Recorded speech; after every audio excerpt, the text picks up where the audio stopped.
ਬਾਂਦਰਾਂ ਨੂੰ ਬਿਠਾਇਆ ਵੇ ਕਿੱਥੇ ਬੋਲ ਦੇ ਉੱਤੇ ਬਿਠਾਉਣਾ ਚਾਹੀਦਾ ਸੀ ਬੋਲ ਦੇ ਬਿਲਕੁਲ ਪਿੱਛੇ ਇੰਜ ਬਿਠਾਇਆ ਪਰ ਬਾਬਾ ਕਲਾਬਾਜ਼ੀ ਲੱਗੀ ਹੋਵੇ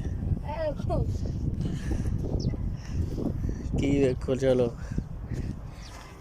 ਬਾਂਦਰ ਦੇ ਉੱਤੇ ਸਹੀ ਹੈ ਮਤਲਬ ਉੱਤੇ ਕੋਈ ਜਾਲੀ ਵਗੈਰਾ ਰੱਖ ਕੇ ਫਿਰ ਫਿੱਟ ਕੀਤਾ ਉਹਨੇ ਤਾਂ ਇੰਜ ਦਾ ਬਣਿਆ ਹੋਰ ਕੁਛ ਹੈ ਹੀ ਵੇਖਣ ਵਾਲਾ ਕਿ ਚਲੀਏ